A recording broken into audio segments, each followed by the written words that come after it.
You guys know how much we have enjoyed Don't Forget to Write in our homeschool. So when I was looking at this school year, I knew that I wanted, last year we used the blue one, which was the elementary version. And so I knew I wanted to get this one. It was for ages 11 and up. But as I was on their website looking at what else they had, I came across this one, STEM to Story. And I was so excited. So I got this one, and then Don't Forget to Write yellow one. I bought both of these used through Amazon. So that's my little tip, because there are a lot of them. Now, if you have not heard me talk about Don't Forget to Write before, it is an absolutely fantastic, super engaging curriculum. It is geared for group settings. So there are adaptations that I have to make. And I talked about, I've got a couple of videos about Don't Forget to Write that I will link down there. One, you can see us doing a lesson, and then one where just a spotlight. So if you're interested, go check that out. Story, as you can tell by the title, it's kind of a crossover from your science over to your language arts. And I cannot wait to use this. It will not be our main writing program, and it is not a full science program either. So for us, this will just be a supplement that we use here and there. Now there are 12 different activity topics in here for this curriculum, or for this book. And I will show you actual topics when I turn the camera down. My plan is that we'll do one about every 3 weeks or so.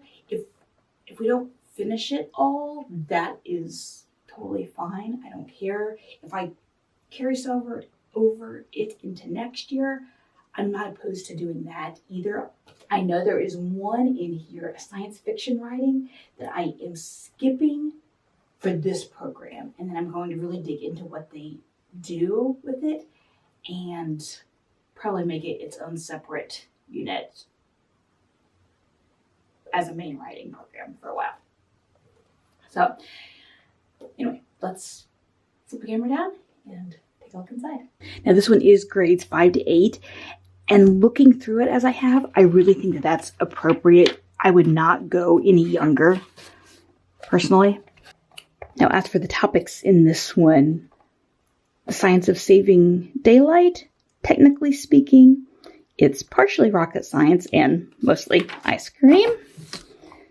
Planet Oobleck, how to write science fiction, that's one I said we were going to skip.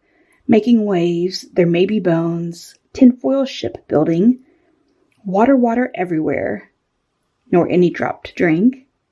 The science of superpowers, infinite recess, and rewriting the zombie apocalypse, which in the first Don't Forget to Write book, there was a zombie apocalypse activity that my kids absolutely loved. Now, it starts off the same way as the other books do. It gives you a good how to use this book. And even if you're the type like I am to skip that kind of stuff usually, go ahead and flip through it. I think there's some really good information in it. And it gave me some ideas of how I can adapt it to our home. Throughout the book, there are several of these darker sections that is for you, like background information for you to know. So make sure you take a look at those. And then the STEM at homes are little activities that if you're doing this in a group setting somewhere else, this would be the kind of thing you might send home to do, for students to do easily at home, which means they have not very many pieces or supplies needed. So take a look at those. You may want to have your kids do those on their own. They'd be great for that. And then they give you a little glossary, which seems like you think you should know what evidence means and what assumptions and such means. But it's just a good little review, and to make sure that when you start this book, you're all working with the same definitions.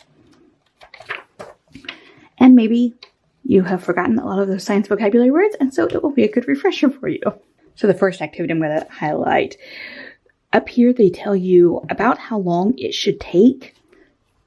I find that this is usually too long for us because it is timed for a group. So we can often cut out things and move things along. So don't be thrown off by the times like I was when we started it last year. I was pretty overwhelmed by it, but